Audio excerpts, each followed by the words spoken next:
no lo hice. Ay, ¿cómo le explico? Pero lo obtuve una vez. I obtained that benefit one. Okay.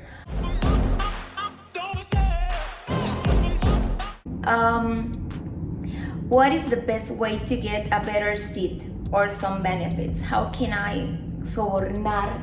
Oh, yes. Oh. How do you say sobornar? Like you're trying to like persuade me. Yes. Yeah, okay.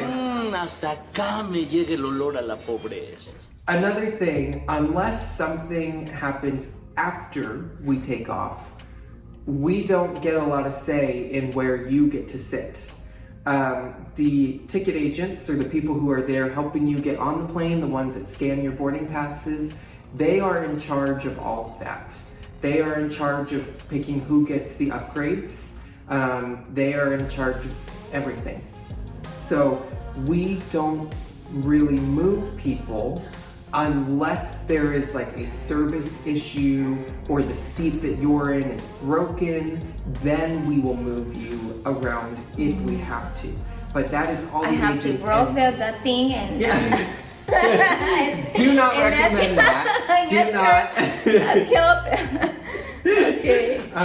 But that is another thing. People will come on all the time and say, well, why didn't I get in first class? And we'll say, well, if you'd like to go talk to the agent, they can tell you, because there are long lists of people who get on.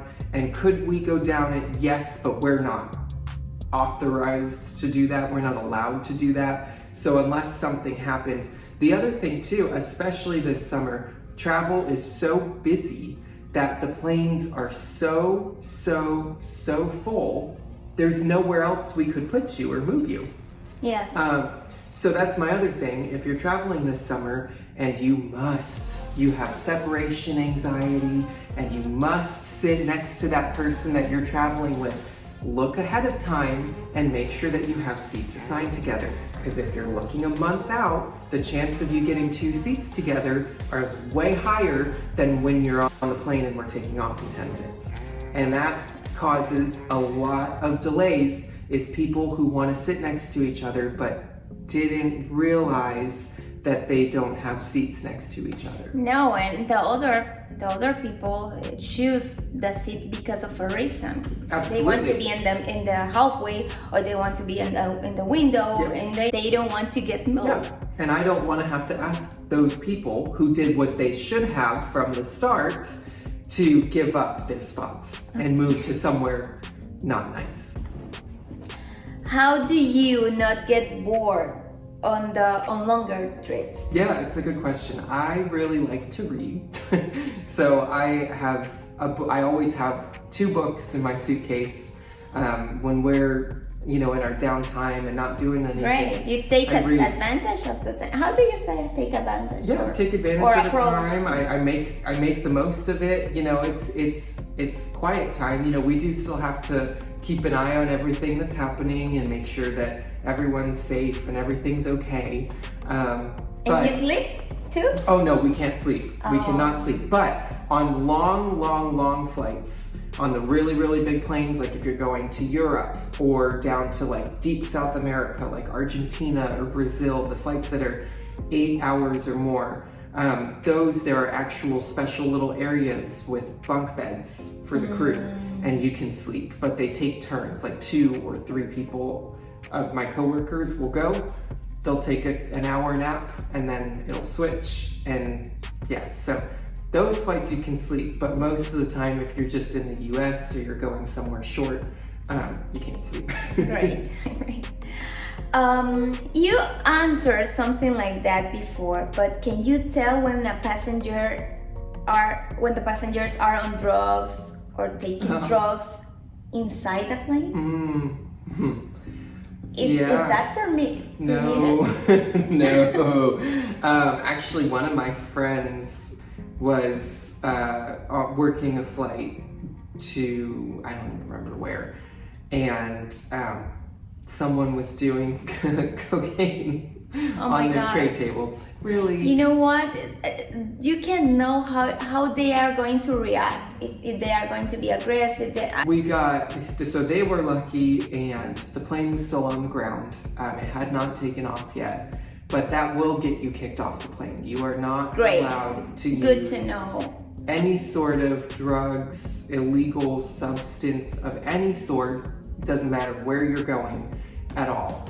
And you shouldn't travel with that anyways, because especially if you're going international, but even if you're traveling within the United States or just domestic, so staying in the same country, there are still police everywhere, there are drug sniffing dogs, security is strong, it will be found. I don't know And how so- they make they jump the security and the dogs and everything and gets that thing to the airplane. Yeah, no, I mean, you can typically, don't recommend it. I've never seen it, but I do not recommend that. But if someone is drunk, has had a lot to drink, or is high, like took something before they got on the plane, we know. And we will, as a team, decide if you should travel with us. We do reserve the right to kick anyone off before that door closes that we do not feel comfortable with. Good to know. So, yeah, don't put us in that situation. Okay, here's the next one. Do you have anecdotes? Anecdotes. Anecdotes. Yes. I'm learning There we go. English too. Of celebrities that you have met in the heights. That's fun. Yes. Okay, yeah. I've met actually a lot of people. I'd say more though. I've done a lot of like business flights in and out of Washington, D.C. I've had a lot of politicians, a lot more politicians than celebrities. But celebrities, oh, let me think. Oh, please just tell me one. I'm trying to think. Oh my goodness. They're all very like private and quiet, which is fine, and I respect that. I have coworkers who will go up and bother them and ask them for pictures and stuff. You can't resist. I don't do that because I put myself in their shoes, and would I like someone to just come up and say, "Can I take a picture?" I don't always look like I'm camera ready, so I wouldn't want that. But actually, you know, my friends had the Hadid sisters, Gigi and Bella Hadid. They're models.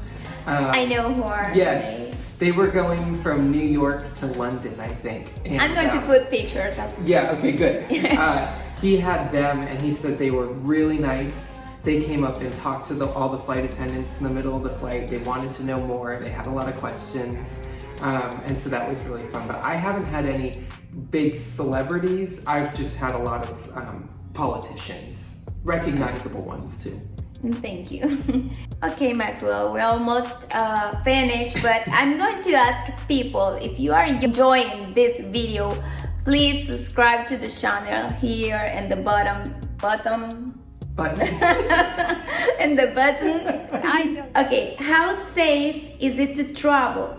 What can I do to feel safer while flying? This is my personal question to you because I developed a phobia to fly when I was pregnant, and every time I fly it's terrible because I feel like I'm going through before taking the plane.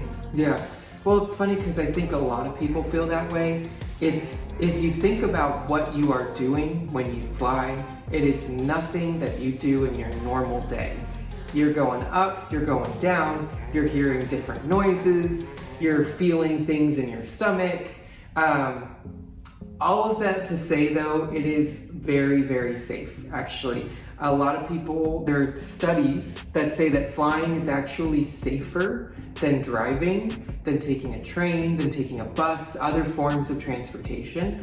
And that's because it has been so studied, and there have been some unfortunate accidents in the past, but they have learned so much from them that it has become so safe to fly.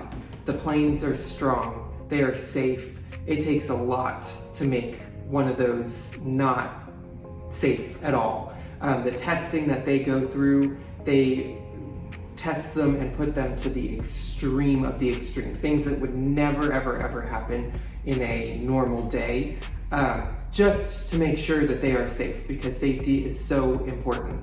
And honestly, that's why we as flight attendants are there. We are there for your safety, and the safety of everyone else, and that's it.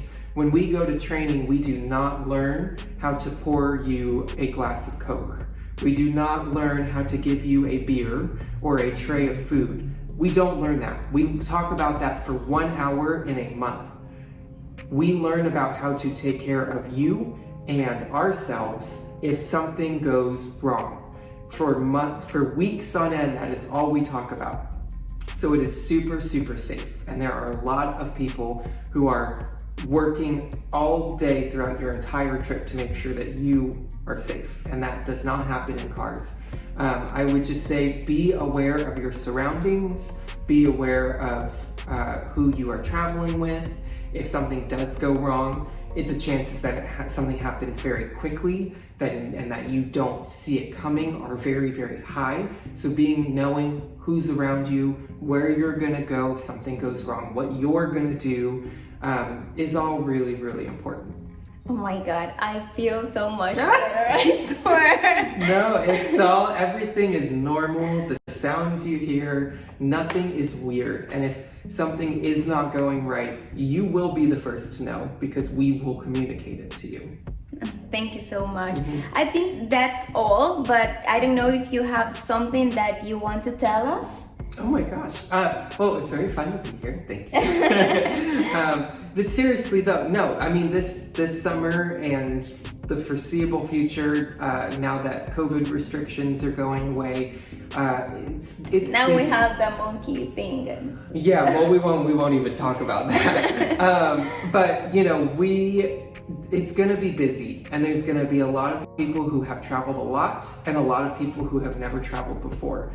And whether you are a frequent traveler or not, it is okay to be confused. Just give yourself time, be patient, be understanding.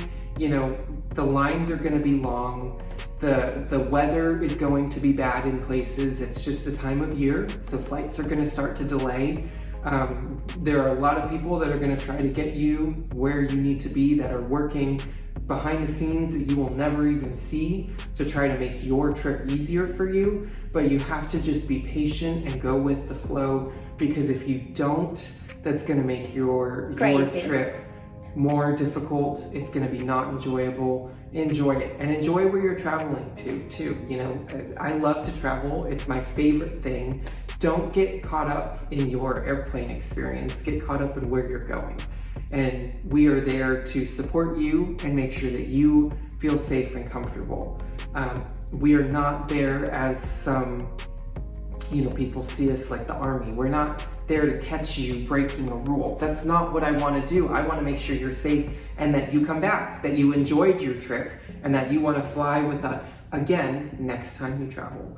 So just be aware of that. Be kind to the people who are helping you, your flight attendants, your ticket agents, the baggage people, because they're all there to help you. And I think there's a lot of people who don't recognize that. And we want to help you. We want to make sure you're safe and you're happy. Oh my God, Maxwell, thank you so much. Of course. What a beautiful words. I'm feeling better to travel now. I'm going to travel next weekend, so I needed to hear what are you saying. So that's all. I'm so excited to have you here today. Thank you so much for the people who is watching the video and for the patience with my pronunciation. And if you think that someone else needs to hear that video, please share, please subscribe to the channel, and please like. Bye. Yay! We did it! If good. you think that someone else can be, ¿cómo se dice? ¿Le sirve? Like if someone else can be a guest or be on here. No, again. Flight attendant, is he has been working. No, it sounds terrible. Again.